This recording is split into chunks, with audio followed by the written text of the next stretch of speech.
There's a drum corps practicing outside, there are planes, there are trains, but I'm just gonna really hope this microphone is good enough to not pick that up. Hello, my friends. I would like to tell you all a story today that I'm very surprised that I have not told on this channel yet, because it's how a lot of you found me. About a year ago, I posted 2 videos of me singing in a church, and they went very viral. 26 million views on Facebook and 1 million views on Twitter. And I realized I had never really stopped to tell you all about how those videos came to be and the story behind that truly incredible moment in my life. I've also got some footage of me like testing the acoustics that I didn't release and some photos from around the village, so I will insert those and the videos themselves as I walk you through what happened. Last October, I was on a family vacation with my parents in Spain, and we were planning to drive from Granada to Sevilla. We were going to go south, sort of down the coast, but there had been major floods that week, and some of the roads that we were going to take had closed. And so the night before, we were in our hotel and just trying to look at a map and figure out where on earth we were going to go. And my mom, being the brilliant travel guide that she is, pointed to a little village on the map and said, "This is Montefrio," and apparently National Geographic says it has one of the best views in the world. So we should do that, yeah? I love me a good view, so yes, of course. So we're driving through the mountains and along all these cliffs, and it's absolutely beautiful.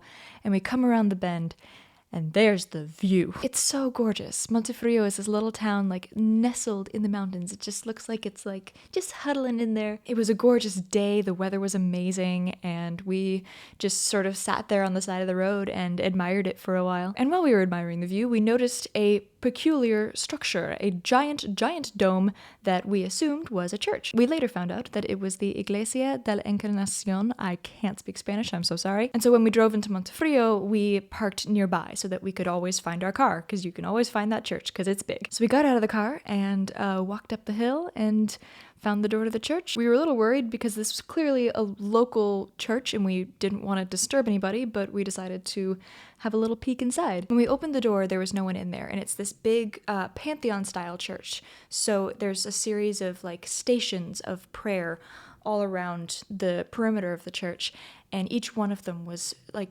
gorgeously ornate and just rich with iconography and all that stuff. And my mom took off her sunglasses and replaced them with her normal glasses, and when she shut her glasses case, the sound of the case shutting went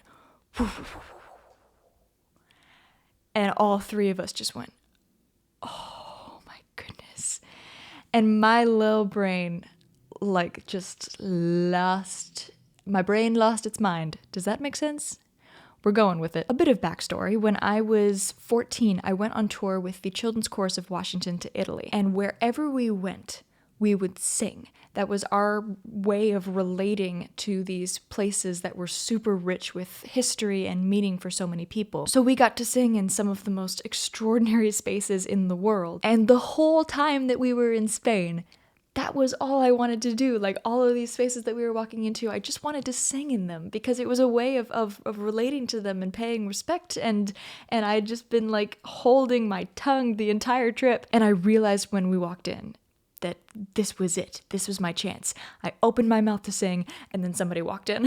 And it being not our church, not our town, we were very much strangers and guests. I, immediately shut up and didn't want to disturb anybody. And so we decided that we would explore the rest of the village and then come back and see if we could score a little bit of time on our own. So we took a walk. We went up to this fortress that looks out over the whole village. The walk up there was gorgeous. There were these like rocks that you could sit on and look out over everything. There was a really cute puppy and really lovely people to talk to. Like the lady up at the fortress was delightful. We met some people along the way. It was just really lovely to be in a town that wasn't super touristy, because we'd been in a lot of those, and we were able to actually have genuine conversations with people, which was really special. So we were exploring, we were walking about, and then we were like, should we try the church again, maybe? We walked back in, and there's somebody finishing the prayer circle, and so we're just trying not to look like idiots. We're just sort of standing there like, oh, we're tourists. Look at the pretty things. Is she gone yet? Again, we were just trying so hard not to disturb anybody or get in the way, and so we were just sort of like hiding until the person left. And then as soon as she walked out of the church, I was like, this is it. We have probably a very small amount of time before somebody else walks in. Let's go. I started by testing the acoustics, so just sending some sound into the space and seeing if I could build a chord with the building.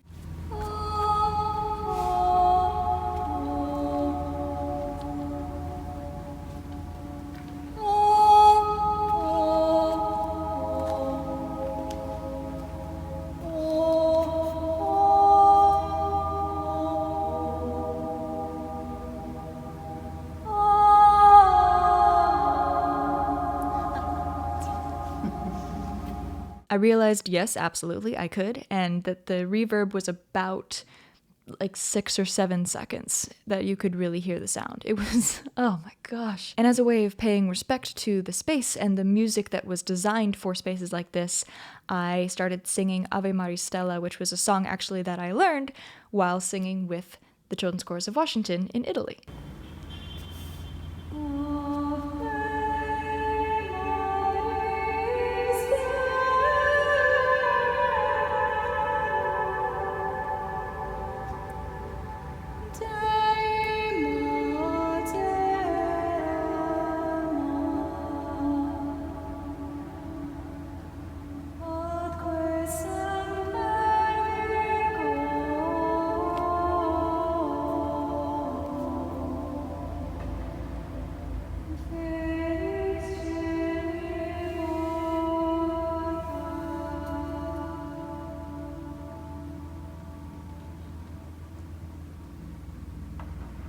That song has stayed with me since I was 14, and to get to take it to another country and use it to connect to spaces in the same way that I had when I was in middle school was extraordinarily special. Once I sang that one, we realized we had a little bit more time, and my parents were like, sing something else, and the space was just so austere, and it had so much weight.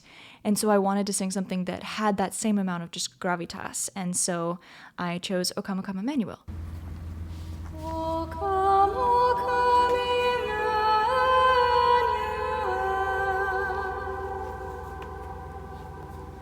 and ransom captive Israel, that mourns in lonely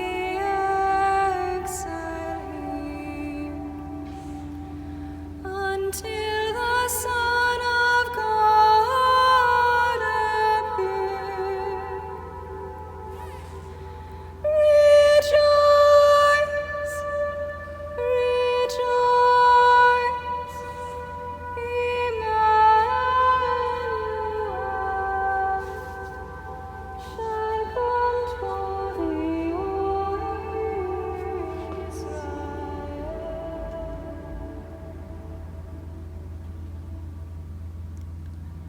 That video is so special to me. Like, the way the light was coming in from the windows was just like, Although I do love the moment when my dad's shoe, like as he's coming around me, squeaks, like right in a silence, and it reverberates. It just makes me crack up every time.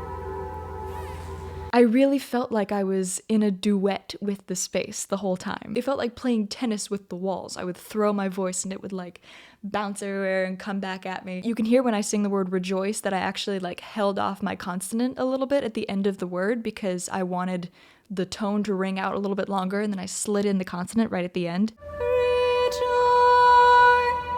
That was just sort of my way of trying to work with the space and like let the sound exist in a way that it needed to. It was the coolest duet partner I've ever worked with. I have had a complicated relationship with religion. A lot of people assume because of these videos that I am Catholic, and I'm not. I was born and raised Episcopalian, and I went to a Quaker school, so I kind of consider myself a combo thereof, but I also minored in religion in college. I studied it, and so I've always had a very critical relationship with it, and quite frankly, I wish that on everyone. I think we all need to have our belief systems expanded and challenged and questioned because it just makes us more aware and more grateful for the moments when we do feel certainty. And as Christians especially, we need to be very aware of our place in history, and that is very apparent in southern Spain. But the only way that I can have just an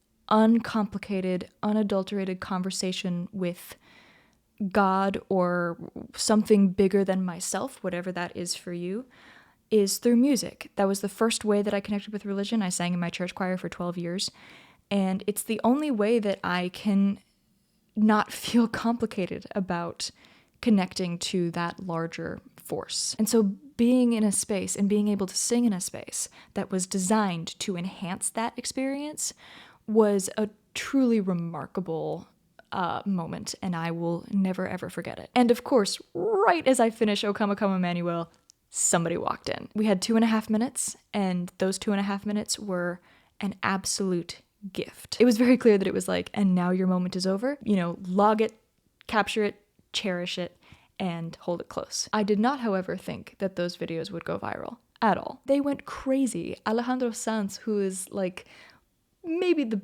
biggest singer from Spain, posted it. I woke up one morning and all of my mentions in Twitter were in Spanish, and I thought that my language settings had like changed by accident, and I was like, oh no, wait, who did this? I was getting sent all these clips from like Spanish public television where they were covering it. I'm well back in the States at this point, and I'm just sort of watching the crazy unfold. I've even been recognized by strangers for those videos, which is hilarious to me. And over the holidays, I had so many friends saying, you know, a friend of mine who doesn't know you posted this, and it was really awesome to get to share this moment that was so unbelievably special to me with so many people, and to have people that do actually have a connection to that church and a connection to that town appreciate it and not be like, why were you singing? Because I was really worried about that. I was worried that I was like being disrespectful when that was never the intention. If anything, it was absolutely to honor the space. So it all worked out, and I really treasure that sort of wacky fallout from posting the videos. Y'all tell me all the time to go back and record there.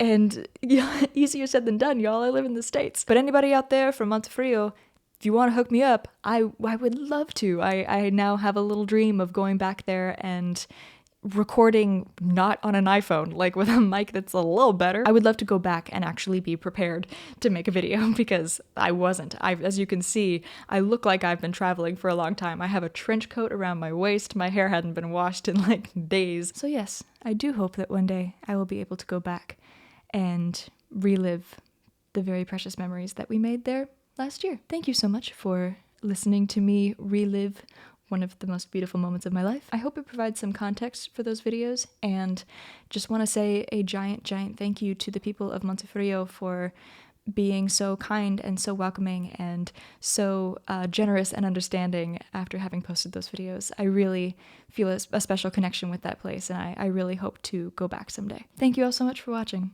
I'll see you guys next week. Bye. Mwah.